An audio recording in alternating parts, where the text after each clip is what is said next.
Hey, I'm Gavi from Israel, better known as Gavers23, ואתם צופים במה שאני עושה עכשיו. The next flavor to try is rich chocolate. Now it's got to chill in a refrigerator for a couple hours.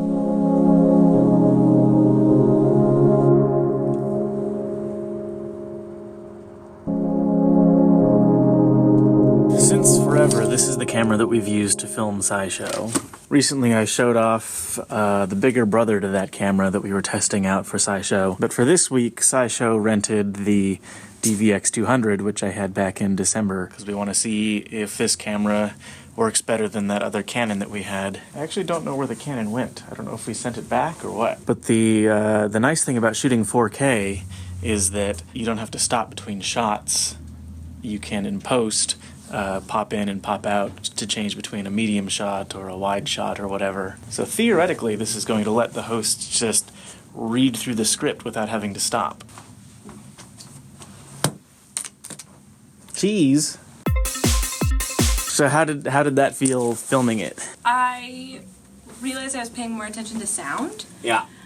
Which is cool, and also watching your eyes and watching your performance instead of just making sure I have it framed right, because sometimes I can close up, so I'm like, oh shoot, I have to readjust because you're moving a little bit, but I just had it in a solid wide that I was happy with. Yeah. It felt faster to me to go through it. I don't know if it actually ended up being faster. With the way we shot it previously, I felt like I had to expend a lot of mental brain power to keep a buffer of how I ended the last paragraph to try to make it flow. Yeah. With this, I was able to not even worry about that. This feels more like it's a skill that is easier to iterate on. I feel like over time I can get better at just reading a long thing and performing it well, because the other one was a lot of start and stop, and so it's hard to feel what that muscle should feel like as you're working it. Just in general, this style feels more conversational. Okay, I'm gonna try the thing. I don't remember if this was chocolate fudge or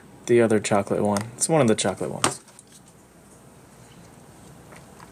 That's not bad. It's better than the Cafe Mocha one. They just closed the polls in New Hampshire, so results will be coming out in the ensuing hours. Bernie is expected to win by quite a bit, right? Well, he's expected to win, but the question is by how much. If the race is close, then that'll look better for Clinton.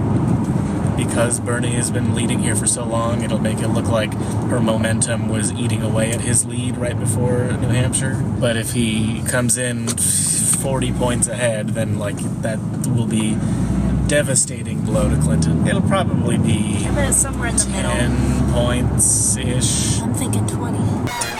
Some cheese, please. Pretty much everybody called New Hampshire for Sanders on the Democrat side and Trump on the Republican side within minutes of the polls closing. On the Republican side, John Kasich is winning second place right now, and Bush is in third. Cruz and Rubio, who were previously kind of on top if you exclude Trump, are further down the list. And Ben Carson, he was, neck and neck, not neck and neck. He was competitive with Trump, a month ago or so? Now he's down at 2%. What does it all mean? I have no idea. So I guess coming up kind of quickly, we have our end of February retreat thing. Michael Morgan and myself and Todd probably will be working on a schedule for that, who's talking about what and when. Kyla's flight is booked. Todd bought an RV over the weekend and is going to be driving that to Montana from California. Why don't you tell everybody about how sweet your RV is?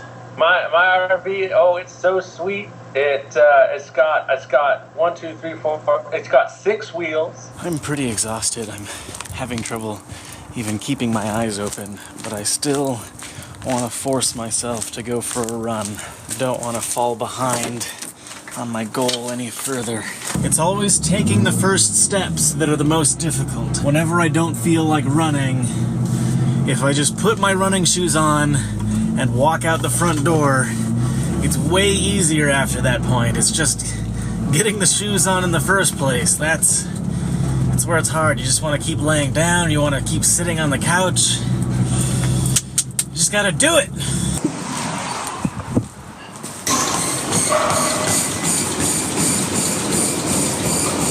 I'm not really sure what the deal with my legs was yesterday, but today they felt fine. I went over 11 and a half miles in, what was that, 144 minutes? Yesterday it was only like 3 miles into the run or so, and my muscles were just full of lactic acid. It was burning to keep running. Today my leg muscles felt fine the whole way.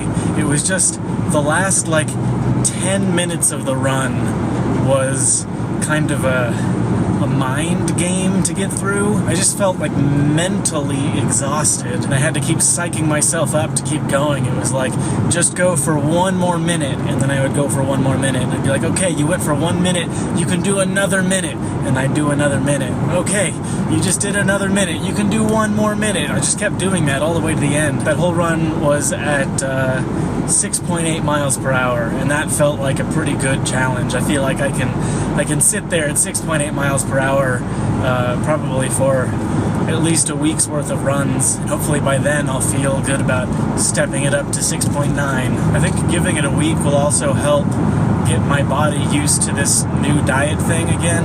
Every time that I've started one of these low-carb kicks, it seems to take my body about a week of feeling lethargic before it really starts feeling good. I would say when I'm just eating whatever I want, my body always feels like it's operating at, let's give it a grade, like a B, maybe a B+. And the first week of doing this low-carb thing, I always feel like I'm at a C, but then once I've gotten past that first week of sluggishness, I just always feel like A or A+. I feel energetic, I feel awake, I feel ready to take on the world. It just takes that little bit of effort to not succumb to the sugar. It's going to be harder now that there's that Krispy Kreme open and there's the Freddy's open on North Reserve, because I really like the concretes that they have. But last year I went all of Lent without eating anything carby, and tomorrow is the first day of Lent this year. If I succeed, it'll actually be Lent plus 2 days of a low-carb lifestyle because of today and yesterday. I feel optimistic. I feel like I can do this. What really helps is that I've found those sugar-free cock and bull ginger beer drinks, so I can have as much ginger beer as I want without drinking carbs. Sure, who knows what else is in them. I'm probably giving myself cancer in the meantime, but we'll worry about that later.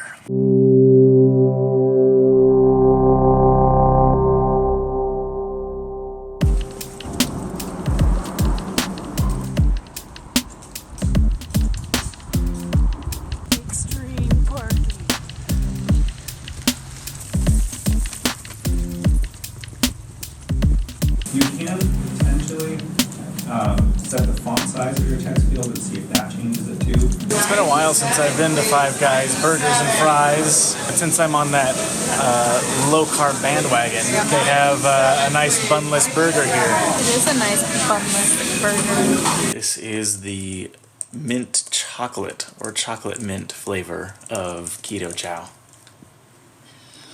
It sort of just tastes like salty chocolate with a hint of mint. Right, Cat? Kitty. Kitty, say something.